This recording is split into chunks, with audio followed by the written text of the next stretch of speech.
Am I the a-hole for telling my soon-to-be mother-in-law that my engagement ring is cursed? I, female 26, just got engaged. My soon-to-be mother-in-law is a nightmare.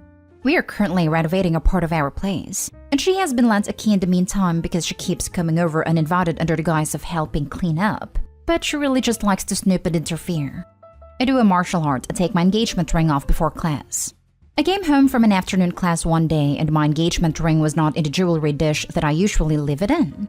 I asked her about it, and she told me that she'd taken it to a jeweler to get it cleaned. She looked super smug about it, and when I asked her which jeweler, she pretended she couldn't remember. I didn't want to give her the satisfaction of having a reaction to it, so I just let it slide for a couple of days. A couple of days passed and I asked her about it again, and she's super vague, still pretending she can't remember which jeweler, and saying she's too busy to go pick it up anytime soon. So I said, wow, I really feel for that jeweler. Hope nothing happens to her.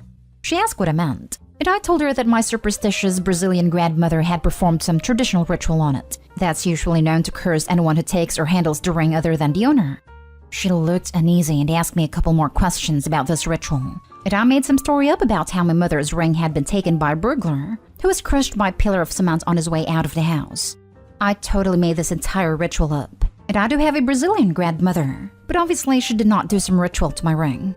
The next day my fiancé told me that while I was out, she was there to clean up a bit, and lo and behold, I get home, she had already left, and find my ring where I had left it. It didn't even look any cleaner than it had before, lol. A week later, I received an abusive call from her, saying she'd been in a minor car accident and she was blaming me and my witch doctor grandmother, saying she was now cursed for having touched it. I passed the phone to my fiancé, tried to calm her down, but she was hysterical. I told my fiancé what I told her and she scolded me a bit because we both know how she is, and I should have known she'd react this sort of way. It's been another week since then, and she refuses to talk to me and keeps slandering me to my fiancé. Overall, he sort of recognizes how ridiculous she's being, but the drama of the situation is making me wonder if the whole curse tale was taking it a bit too far. So, am I the a-hole?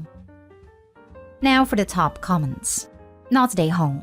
That's hilarious. The nerve of her, taking your ring. She deserves the curse. I'm just sorry it's causing trouble for you. I kind of think your fiancé earned it by tolerating her behavior and not having changed the locks already. Also, have you checked your ring? I don't understand why I should take it unless it was to keep it away from you. Does she approve of the engagement? Or of you taking it off even if it's for a good reason? Was she going to swap stones or claim to have lost it? I'd really need to know her motivation for taking it. You might want to come clean before she meets your grandmother at the wedding though. She's never vocally disagreed with engagement, but she has definitely interfered. I personally think it was just to mess with me, or keep it for me. I really don't know. I don't think she ever even took it to a jeweler, to be honest. You should tell her there's no way she could have even been cursed, since she took the ring with good intentions, and a curse only curses people with bad intentions. The reason you were worried about the jeweler is because some jewelers will steal rings and swap them out for fake stones. And you didn't know how honest the jeweler was because you didn't know them at all. I'll bet she chokes on her own lies rather than admit she stole it to steal it. This is an excellent idea. I'm definitely going to do this. Thank you. Not today, Hall. She stole your engagement ring. Making up a story is the least you could have done to her. Especially when she clearly made up the story about the cleaning. I've had my engagement ring cleaned, and it takes 2 minutes, and you definitely don't need to leave it at a jeweler. Next story. Am I the a-hole for not letting my sister be a bridesmaid? My 27 female and my sister 27 female are identical twins. She has been told by almost everyone that she's the more beautiful one. My parents favor her more and will do anything that she asks. I used to be jealous of her when I was younger, but quickly got over it. She went off to attend college and got engaged after graduating. I wasn't invited to her wedding. She told me it was because they were having food that I couldn't eat. My parents threw her a huge wedding that cost hundreds. She and her ex went through a ton of hard times. I tried to be there for moral support, but each time she pushed me away. I'm now engaged to my fiancé, 28 female. Her parents offered to help with wedding expenses, while my parents wanted nothing to do with our wedding. My sister found out we were engaged and started begging me if she could be bridesmaid. I told her no, but that she would receive an invite. She blew up on the phone at me that I was choosing friends over family, and that she deserved to be a bridesmaid. My parents called me and told me to let my sister be a bridesmaid. Am I the a-hole for not letting my sister be a bridesmaid? Not the a-hole. Tell her that you have food she can't eat. She hates lobster. I'll see if they can do a lobster pasta dish. Info, why are you inviting your sister and your parents to the wedding? They don't seem to want to be part of your life unless it's to benefit them. This, why does their opinion even matter? Opie, you deserve so much better. At this point, I wouldn't even invite her. She sounds like the type who would just go for attention seeking. My fiancé thought the same thing. Not the a-hole. She keeps acting like a cow. She might not even get an invite to the wedding because you were having people food. Your parents are showing their favoritism. I am betting they didn't call her to push for inviting you to her wedding. I contacted them about the wedding, and they told me that it was cancelled and was being rescheduled. Wow. So they were actively engaged in you not getting an invite, and then they used subterfuge to ensure that you wouldn't go. I would be tempted to let them know that you are eloping, and then have a wedding with only inviting friends. Next story is titled, Am I the a-hole for letting my mom die? My mom has aggressive stage 4B ovarian cancer. I found out she was suddenly declining and flew down to see her. When I arrived, I lay down in the bed next to her, and we had a wonderful 30-minute, totally cogent conversation that I will forever be grateful for. But she was in a bad shape and getting worse, fast. Refusing food, refusing water, refusing pills. Her husband is a conspiracy theorist and thinks hospice is a scam, so he won't call. And my mom, the sweetest lady ever, and won't contradict him. I extended my trip and took on more of the care. I'll spare details, but it's clear to me that she's getting ready to go. She just wants rest and quiet, and someone to lie there with her. So that's what I do. But her husband and friends are accusing me of sabotaging her, encouraging her to give up. Every time I step out of the bedroom, the husband is on me. You gotta get her to eat. Go back in and get her to eat. Then last night, husband invited 8 people over, without mom's knowledge, including 2 young kids. I tried to keep everyone quiet, but no one listened. In the kitchen, one of my mom's friends grabs me and says, If your mom is feeling up to it, I want to take you all out for lunch. I stare at her, but she adds, Well, you can come too. I just think your mom needs something to look forward to.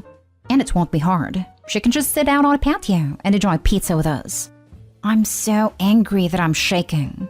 But I managed to politely say, Ma'am, my mom hasn't been able to walk without seizing in 3 days. She can't leave the bed. She's refusing food. Do you understand what I'm saying? The woman glares at me and says, All the more important that we get something good, meaning pizza, I guess, in front of her. Fast forward to the end of the night, I crawl into bed with Mom, who looks upset. Mom, so loud. They were so loud. Me, I'm sorry, I should have stopped them. But I think your husband enjoyed the company. Mom, too loud. Me, okay, I'll try to keep things quiet. Do you feel comfortable telling husband that you didn't like it? Just then, her husband walks in as I'm prepping a procedure. Husband, hey baby, did you enjoy that? Mom, no, not really. Husband, not really? Belly laugh. Yes, you did. Mom, no, I really didn't. Husband, see the kids aggravated you? That's how you know you liked it. Laughs. Incandescent rage. But yelling will just upset Mom more, so I don't. Am I wrong for wanting Mom to go if she wants to? She was the most spunky, full of life person I ever knew. She would not want to live like this. But everyone here seems to think I'm pushing her towards death. It's destroying me that my mom is dying. But this is about her peaceful transition, not my grief, right? So am I the a-hole for not trying harder for her to stay? Now for the comments. She's dying. Eating and drinking are no longer important as they won't stop her from passing. Let her go how she wants. Too often people project their own feelings and make the process miserable. I had a family member pass from being unable to eat or drink anymore without aspirating on it. It was difficult, tragic, and very sad, but there was an acceptance. Their body was shutting down and there was only so much modern medicine could do. We put them on comfort care, but were ultimately unable to get them to come home before they passed. It sounds like your mom's husband is just in denial, and likely unable to comprehend just how terminal your mom actually is. It sounds like you're the only one around listening to and respecting her wishes. Watching a loved one die is incredibly hard, and unfortunately it sounds like her husband is not coping well with it, so he is in denial. I am sorry, Opie. She's suffering, she's seizing, she can't eat, etc. Just ready to let go, and that's her choice to make. You are doing what you can to be there for her, and that's fantastic. However, understand that other people aren't going to be as accepting of their friend and loved ones passing away. That's why you're getting pushed back. Some people just can't accept that someone they love is going to pass. They want to think if they just eat a little and get outside more, they'll get better. It's denial. It happens. It's frustrating, but at the same time, in a way, it's complimentary because they care about someone and just can't accept that they may leave this mortal realm. You are doing the right thing because this is what your mom wants. I wish her husband allowed her into hospice, though. That makes him a bit of an a-hole for his conspiracy crap. You're really right. I couldn't see it as a facet of their denial, but it absolutely is. Thank you. Next story. Am I the a-hole for getting a part-time job even though I agreed to be a stay-at-home mom and my ex is giving me mom support? So my ex has a very particular idea of how a child should be raised. One of the things he didn't want to budge on was his belief that a mom should stay home with her children until at least when the children are in full-time education. And even then, he thinks they should only work during school hours so they are home when their children are. At first, I was 100% against this because it put me in a very vulnerable situation.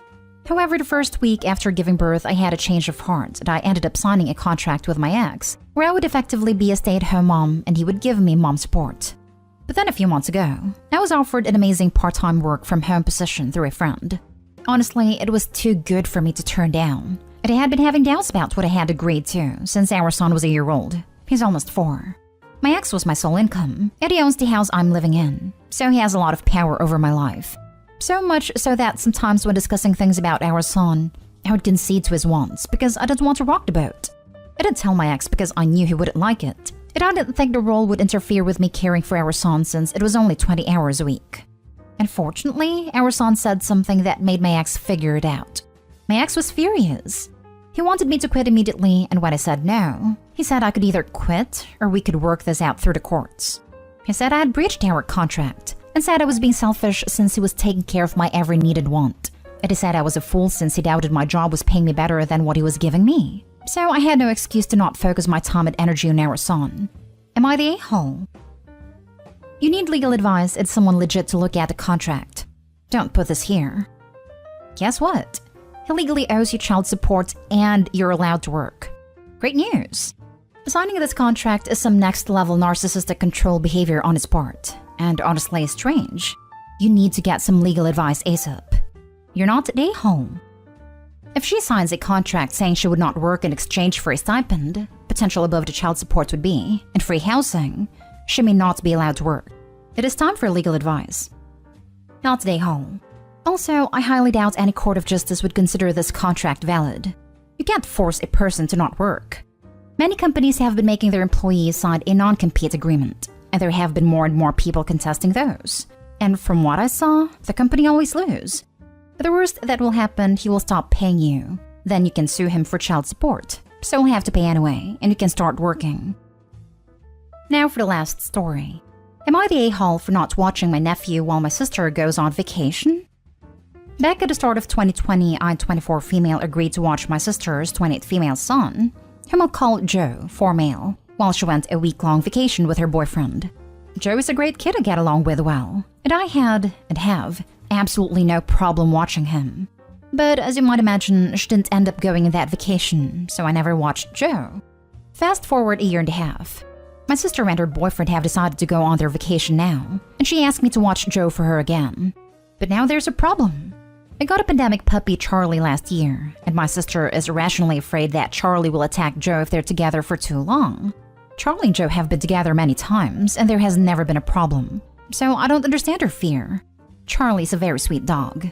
He did growl at Joe once, but even my sister admitted that Joe was bothering him too much, and Charlie would never ever bite anyone.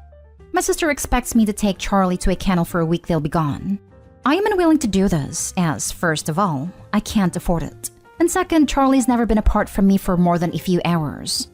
My sister told me that I should have no problem being apart from Charlie if she doesn't have a problem being apart from Joe, but I didn't like that. I told her that I have no problem watching Joe, but Charlie will have to be there. And if she doesn't like that, then I can't watch Joe. She is telling me that no one else is able to watch Joe, and that I can't go on their vacation as it's meant to be romantic. She is saying that I'm ruining her chance to go on vacation. And to be fair, she hasn't been on vacation in a long time. Am I the a-hole here? Should I board Charlie so I can watch Joe? Not the a-hole. He can't go on their vacation as it's meant to be romantic. Boo freaking who. The priority is the kid. My grandparents took my dad and uncle, 6 and 10 at the time, on their honeymoon because their boy dad couldn't be bothered to hire a babysitter while he was at work. Parents do for their kids, period. Stand your ground and take that, to be fair, she hasn't been on vacation in a long time mentality out of your head. There are millions of people who haven't been on vacation. It's her responsibility to find someone to watch her son if the environment you're providing isn't up to her standards. It's absolutely ridiculous that she wants you to put your sweet dog in a kennel. Don't make excuses for her, because you'll only validate what she is saying.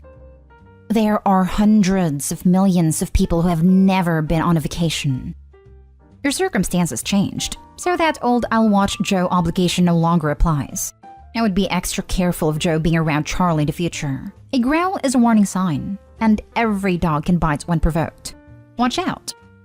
I am always careful with them. I know even the sweetest dog can bite, but I really do think Charlie would have to be provoked. I guess mostly worried about Joe not understanding Charlie's boundaries, but they would never be left alone for more than a second.